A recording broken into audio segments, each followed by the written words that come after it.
But there are a lot of negative things in the world. There's a lot of terrible things that are happening all over the world, all the time. There are lots of problems that need to get solved. There's lots of things that are, they're miserable and kind of get you down. But life cannot just be about solving one miserable problem after another. That can't be the only thing. There need to be things that inspire you, that make you glad to wake up in the morning and be part of humanity. Earth is the cradle of humanity, but you cannot stay in the cradle forever. It is time to go forth, become a star-faring civilization, be out there among the stars, expand the scope and scale of human consciousness. I find that incredibly exciting. That makes me glad to be alive. I hope you feel the same way. If you really want to be the best of the best, you have to treat every day like it's a whole new project. Mm-hmm. And there's no shortcuts, there's no slacking off, and your commitment must be 100%.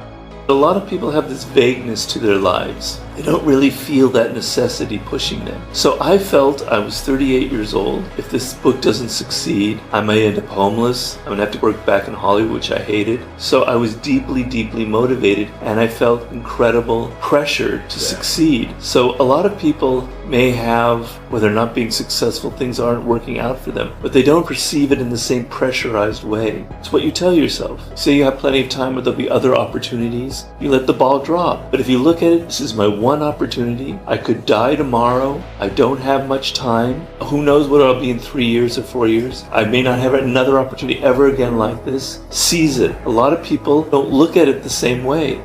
They have excuses. They have little escape routes. Life is very harsh. The world is very competitive. And you delude yourself by thinking, no, it'll be easy. I can learn things on the internet. People will have blah, blah, blah, blah.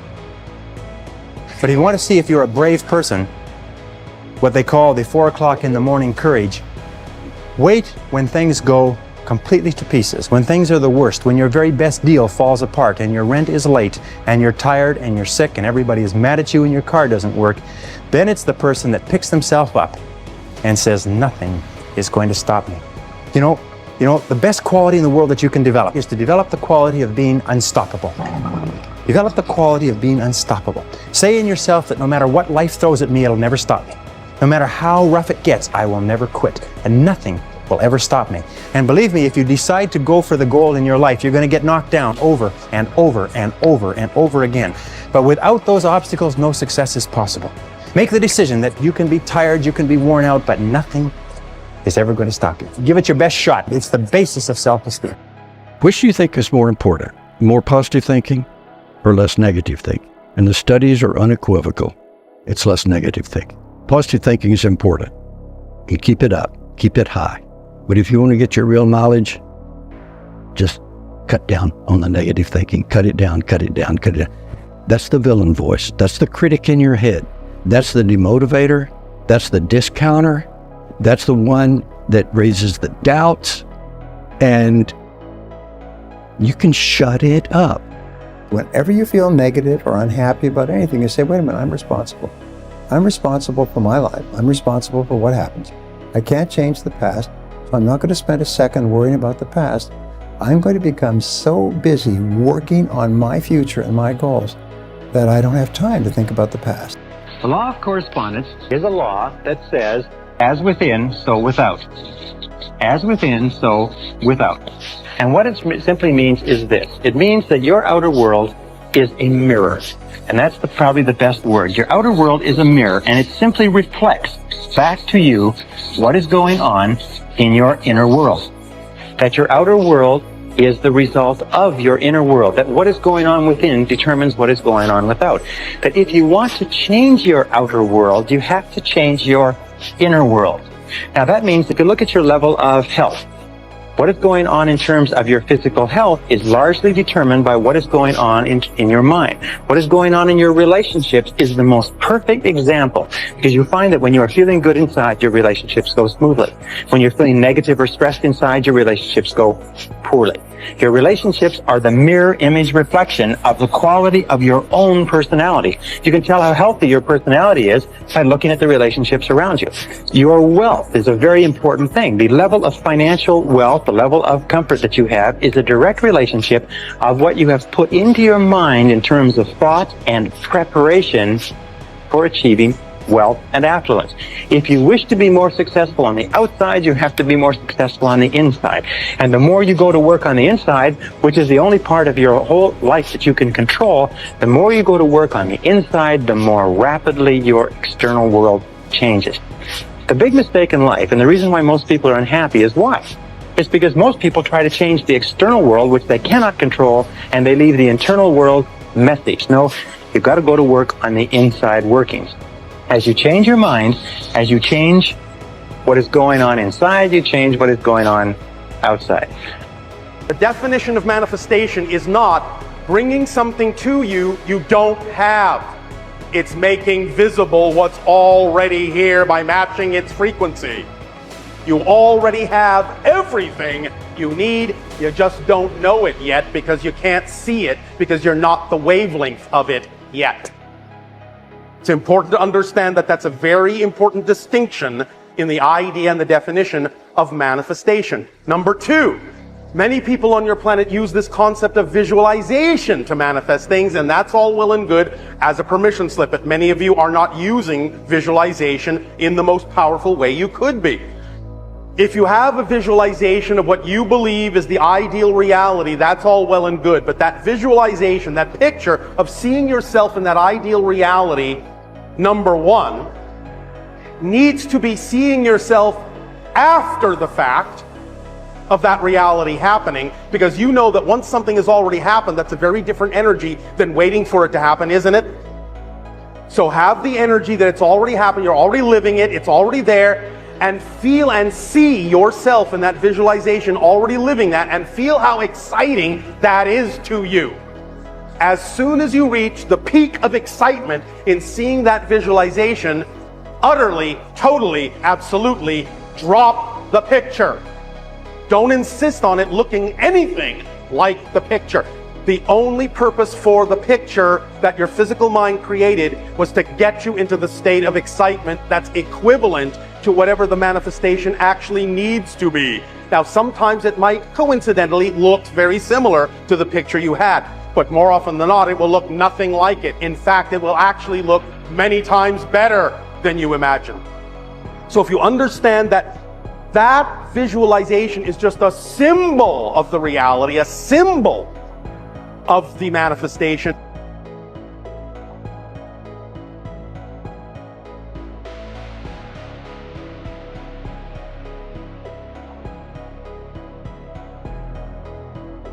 It's much easier to come up with excuses of why you can't do it. If you do what is easy, your life will be hard.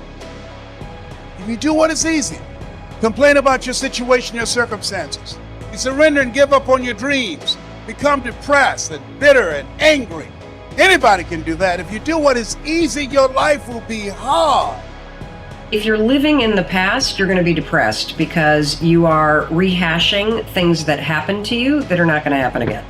If you're living in the future, you're going to be anxious because you are anticipating what's coming or you're wishing for things that aren't happening yet. Being in the present is where the gold is. Being in the present moment is where you will have the greatest control, where you will feel the most at ease, and where happiness flourishes. Many of you have been selling yourself short all of your life. You have the opportunity to experience more environmental, physical, and mental abundance. Someone who is in a constant state of elevation. Their self-talk is, I know who I am, I know where I'm going, and I know where I came from. You have the power within yourself to change millions of lives by facing life. My biggest fear in life is if there is a final resting place in this world, and there's a final judgment, and you talk to something much bigger than you. If success is the result that you are ultimately seeking, you must be obsessed with the process. You have no time to let fear, doubt, failure, quit, negative thoughts, or give up enter into your mental. Invest your energy into things that either enhance your vitality or the vitality of the world in which we're living. because those are places to build a better world. To invest your energy in the negative things and all that kind of stuff like that, you're building a bad world with that. And you're using your own energy, your life gets shortened. And so the reality is consciousness is real. It's a currency. And if you use it and spend it appropriately, you can have a much better life. If you're going to be successful in creating the life of your dreams, you have to believe that you are capable of making it happen. You have to believe that you have the right stuff and that you're able to pull it off. Now, whether you call it self-esteem, self-confidence, or self-assurance, it's a deep-seated belief that you have what it takes, the abilities, the inner resources, the talents, and the skills to create your desired results. To me, every day is a beginning, a new day, a new week, a new shot at life. An opportunity to come out of the gate like a man possessed and attack the day without mercy. And of course, I will get tired. I will get beat up. I'll get knocked down and drained, and I will have some bad days.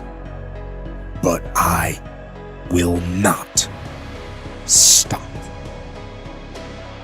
You know, if you start with the presumption that there's a baseline of suffering in life and that can be exaggerated as a consequence of human failing, as a consequence of malevolence and betrayal and self-betrayal and deceit and all those things that we do to each other and ourselves that we know that aren't good, that amplifies the suffering. That's sort of the baseline against which you have to work.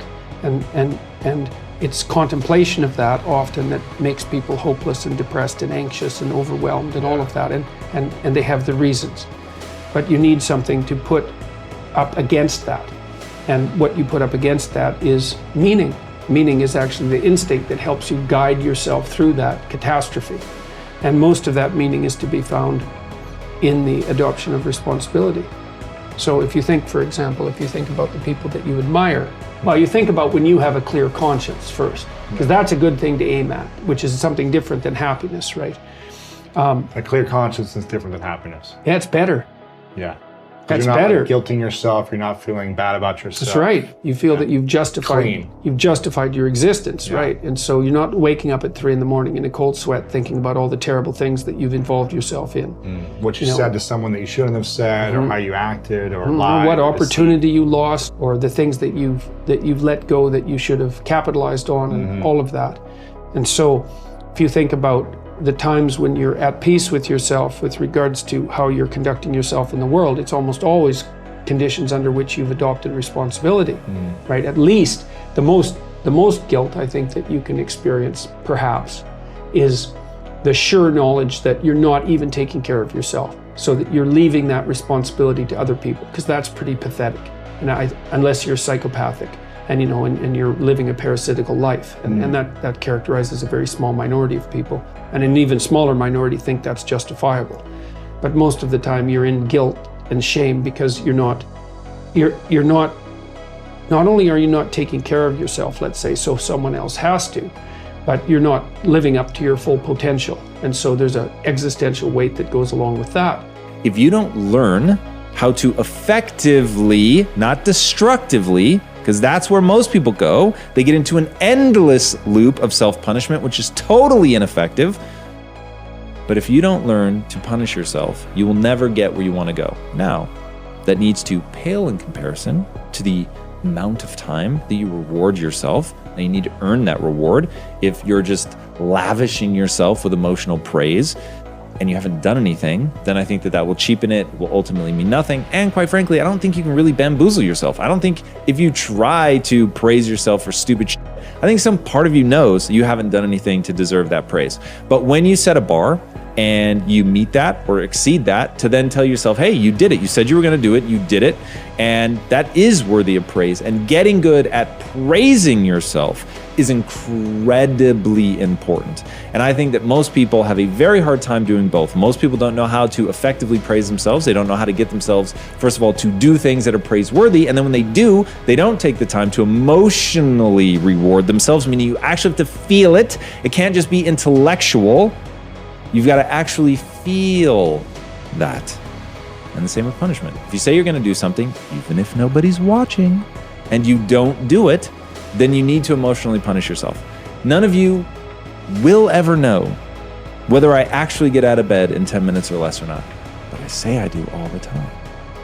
But every time I miss it, even if I miss it by seconds, I just gave myself the chills. Even if I miss it by seconds, I will punish myself for that. Because I said I was going to do it and I didn't do it. So the fact that nobody's watching is utterly irrelevant to me. It has everything to do with myself. Now, the reason that this is important, the reason that I think that people need to do this is because that's how you shape your behavior. So, like water, over time can create the Grand Canyon, or you can take a polishing rock and shape stones. You can shape your personality. You can certainly shape your identity and shape your behaviors if you learn how to reward and punish yourself. I know a lot of people don't want to hear that. That is the truth of the human condition. If I had to choose one pervasive mentality in today's culture that I would deem the most dangerous, I would select the victim mentality. Playing the role of the victim means pointing the finger at someone or something outside yourself for things that are going wrong in your own life. This has to do with something called your locus of control. Someone who has an internal locus of control believes that he or she can influence events and their outcomes. But someone with an external locus of control blames outside forces, other people, circumstances, or even fate for everything. Everywhere I look in today's society, it seems that more and more people have an external locus of control. For example, if someone is having trouble getting a job and they blame it on the current political or economic landscape, they are demonstrating an external locus of control. Or if they often catch colds and blame them on their coworkers or germ-riddled work environment, that's an external locus of control mindset.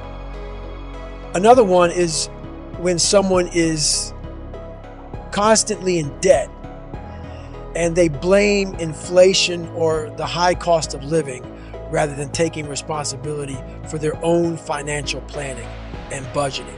If someone goes through a divorce or bad breakup and is still in pain 5 years later and blaming it on the ex, that's an external locus of control. Essentially, we are choosing to have an external locus of control anytime that we are pointing the finger away from ourselves for anything going on in our life.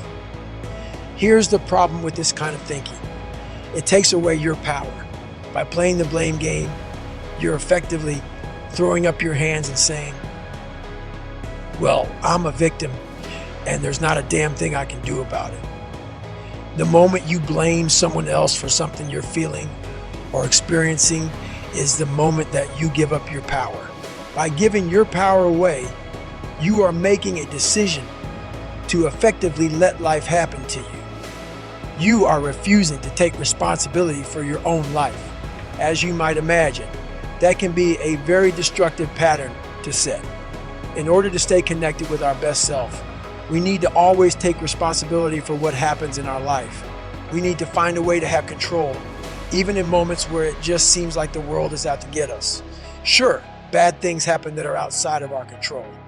But here's the key. We are 100% in control of our reactions to those things. We can choose to spiral into depression, anxiety, anger, resentment, or frustration and just pull the covers back over our head. Or we can choose to react in a way that benefits us and those around us. If we fail a test, we can analyze what went wrong and study in a more effective way before taking it again. If we keep catching a cold, we can learn about how to boost our immunity and overall health. The list goes on and on. But the bottom line is that we have a choice.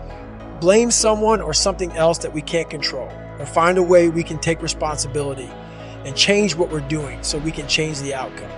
Buddha recognized the only sin as ignorance, and by ignorance, he simply meant not knowing the difference between truth and falsehood.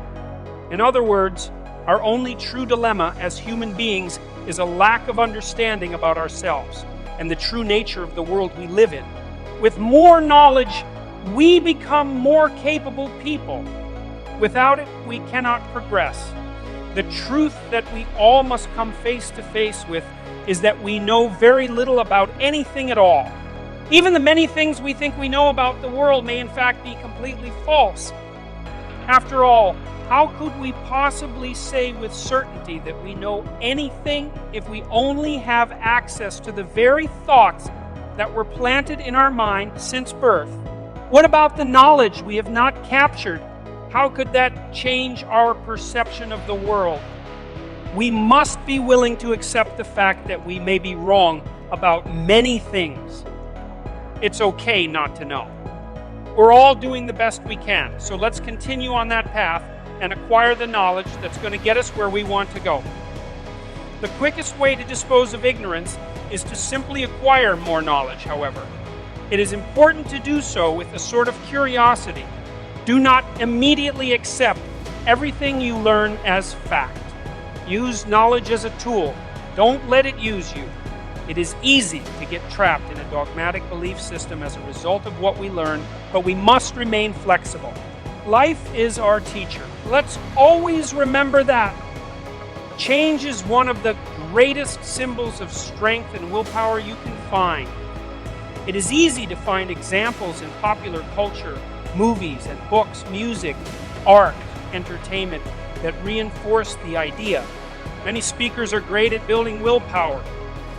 They often base their speeches on the stories of people who have overcome such destructive behaviors as alcoholism, smoking, and drug dependence. Although they are very valid examples of how to bring the idea to perfection, I find them too tragic. There is no substitute for willpower in any part of your daily life.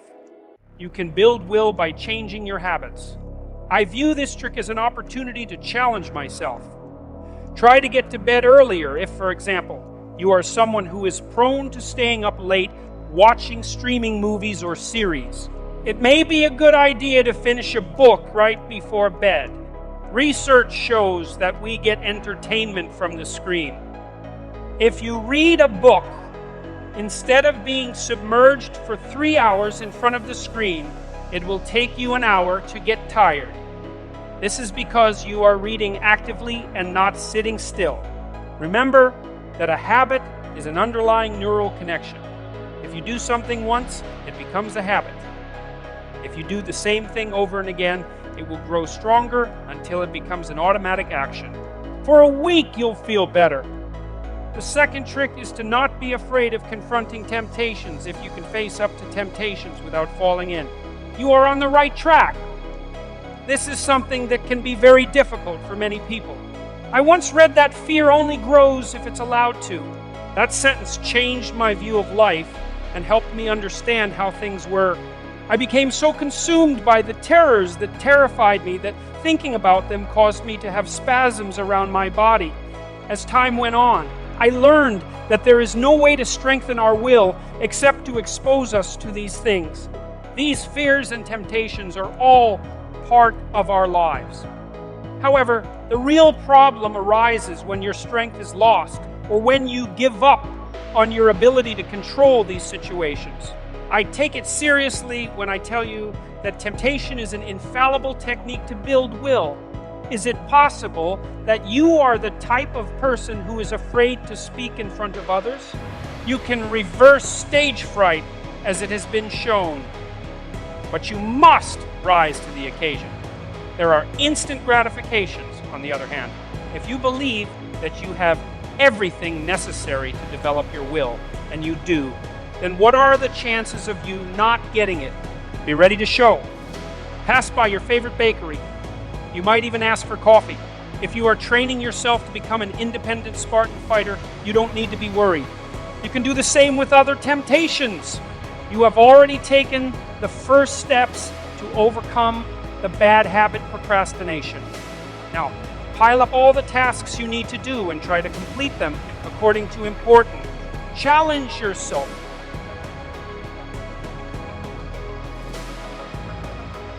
Why are most people living a life of average, of mediocrity, of just pathetic, boring lives? I'm going to tell you, it's because they compromise. They continuously compromise on their goals and dreams. You begin to compromise the goals and dreams that you have. You begin to negotiate them away. And I often wonder to myself why you would do this. You only get one run at life, you know. There is no second run. There is no trial run. If you think this is a trial run, my second time around, I'm really going to go all in. You're not. You're not. This is it. And so if you are here and you've got goals and dreams, why would you ever compromise? We are taken apart slowly, convinced to take an easier path, enticed by comfort. Most of us aren't defeated in one decisive battle. We are defeated one tiny, seemingly insignificant surrender at a time that chips away at who we should really be. It isn't that you wake up one day and decide, that's it, I'm going to be weak. No. It is a slow, incremental process. It chips away at our will. It chips away at our discipline. We sleep in a little later. We miss a workout, then another. And without realizing it, one day you wake up and you've become something that you never would have allowed. Instead of strong, you are weak. You have to be on guard. You have to hold the line on the seemingly insignificant little things that shouldn't matter, but things that do. Work on yourself. Work on your focus. You cannot stop. You gotta work. The problem with you is you see difficult as something negative. I want you to see difficult differently. Are you hearing me? I need you to push through that stuff. Push through it. If you have something to change, if you want to change something, change it. There is no capability difference between you and someone you consider to be an ultimate role model of success. The only difference is they've learned to manage their state and they've learned to control their mental focus. Whatever we concentrate our focus on consistently and strive to learn from, we will get great at. I don't care what it is. If you focus on it daily and you strive to be better, you're going to make little distinctions that'll make you more and more effective every single day. Every day, do something that moves you toward that goal, that keeps that goal alive and in sight and in focus. However small or insignificant that step might seem, take it, do it, make it happen, because that goal isn't going to achieve itself. It is all on you. Look up. Look up and recognize that there is a way out. There is a path for you to take. And it's not an easy path. It takes courage and it's hard. But what is the other choice? What else can we do? Let the darkness completely consume us, be overtaken by temptation and vice? No. Do not accept that. You can triumph over these dark forces. You can become better. You can be better. But if you don't put yourself out here, if you don't become actively involved in life, if you hold back on yourself and continue to procrastinate, most people go through life as volunteer victims. They go through life volunteering to be victims, giving excuses on why they're not pursuing their greatness, giving excuses on why they're not doing the things that they want to do, putting it off again and again and again, wasting valuable time. Life is very valuable, ladies and gentlemen. Time is very valuable, and it's very fragile. You've got to decide to do what you can right now, and don't delay. The major key to your taking charge of your destiny is you. It's you. And even though you might not have all the things going for you that you would like, you have the power within you as you begin to develop your consciousness, as you hold the vision of what it is that you want to do, as you decide to answer this small voice within you. Because as you respond to this voice that's telling you you ought to do this, the way will come, ideas will come to you. You will begin to attract things you need and things that you don't even know that you need right now. Imagine a perfectly self-motivated and disciplined person. What do they look like? What is their attitude to life, and how do they conduct themselves? There's a reason people respond well to inspirational figures and motivational speakers. Their lives can act as a blueprint for a more productive and self-controlled life. They're like models that pave the way, showing us how it's done, or at least one way it could be done. these people are not that dissimilar from one another. They seem to share a handful of traits and personal characteristics that are fundamental to their success. It follows that if we want to act and behave more like them, then we can start by developing those characteristics in ourselves. That is, it's a question of not what to do, but how to be. The following characteristics signal a disciplined high achiever in any area of life and are essential for succeeding at any chosen goal. Strong sense of purpose. The big why behind everything you do. Without the fire of purpose calling or passion behind you, you're not truly motivated to be highly effective and disciplined. Your purpose has to be genuine, clear, and come from within. Seeks out positive mentors. Your role models matter. If they don't have inspirational people around them, the self-disciplined seek them out, deliberately valuing their support, input, and guidance. They are not jealous or threatened, but inspired by others' success. Sensory-rich vision. People with the discipline to succeed see a vision of their goal. They literally see it and smell it, hear it, almost taste it. They entertain visions of their own success rather than dwelling in detail on ideas of their failure. They fill their minds not just with powerful, positive imagery, but with positive material on all their 5 senses. Strong belief in self. Those who put their willpower to work, bringing their dreams to life, must, at a fundamental level, believe that it's actually possible and that they have it in them to do what it takes. This may mean self-belief even when nobody else can support your vision. Crippling self-doubt and low self-esteem, on the other hand, will only interfere with your self-discipline. Ability to plan and organize. Of course, it's not just vision and self-confidence. People who can get things done are those that plan to get things done. They know how to plot a course of action, and they know how to coordinate and focus their efforts to achieve that. Chaos and disorganization can dissipate your energies and waste your time.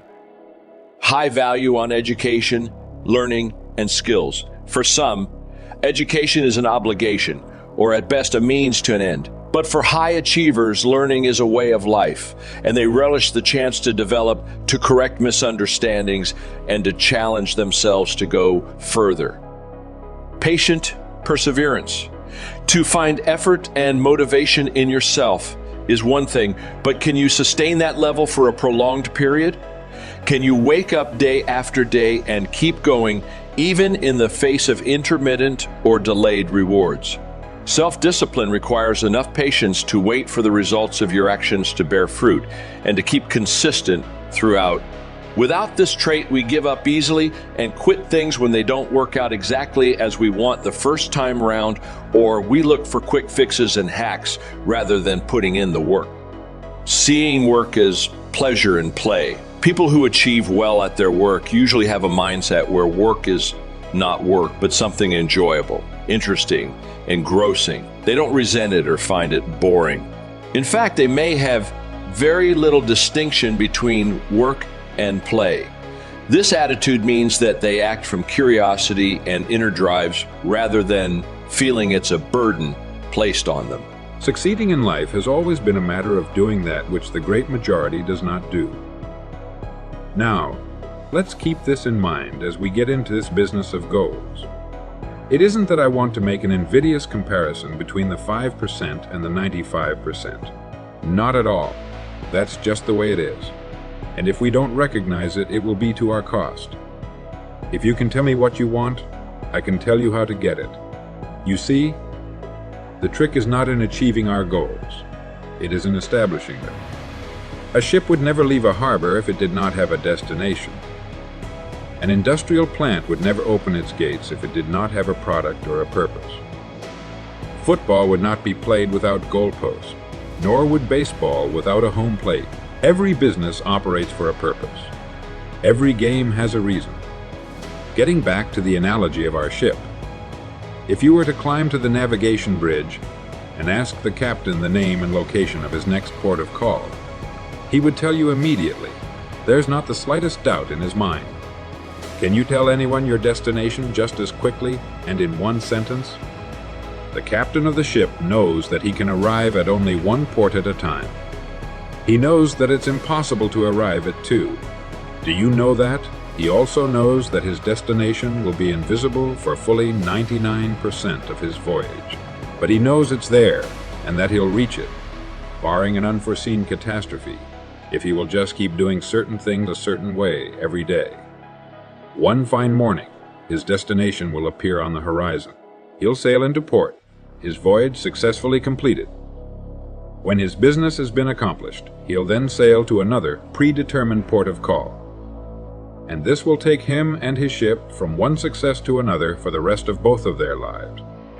By understanding that he can reach only one port at a time, the owner of ship can, in the short space of a very few years, reach hundreds of ports successfully. There'll be problems, lots of them, but they'll be solved, and the ship will steam its solitary course over the deep oceans of the world, devoting its life to accomplishing its mission and contributing its share to the welfare and economy of the world. Men and women who follow this sensible, obvious, and meaningful way of life will do the same. But the paradox is that most are like ships without rudders. They're subject to the whims of wind and tide, and while they hope they'll one day arrive in a rich and bustling port, you and I know that for every narrow harbor entrance, there's 1,000 miles of treacherous and rocky coastline. The chances of their just drifting into port are 1,000 to 1 against them. These are the unfortunate people who, not knowing the rules, believe that circumstance controls our lives. They believe in luck and superstition, fate, the breaks. They believe that success comes as a result of who you know, not what you know. And while they cling to their false alibis, life passes them by, for the rules of life are just, and they are checkmated, without haste, but without remorse. Now what about you? Remembering that the definition of success is the progressive realization of a worthy ideal. What's the ideal toward which you are working? Now, today, yesterday, and tomorrow? Can you write it in one sentence? Is your goal sharply and clearly defined? I could tell you how you could be and have anything you set your mind on in 5 years. To better understand this, you must examine one of the most overlooked facts in the world. It is that every job, no matter what it may be, holds somewhere within itself the key to everything we want in life, the key to greatness. But we must look for it, and we must think. Decide to become a professional at your business. You see, we can either compete or create. If we compete with all the other people in our line of work, we must be willing to accept the same rewards. If that's what we want, fine. But if we want to become professionals at what we do, then we must create. And when we begin to do this, there's no limit to that which we can achieve.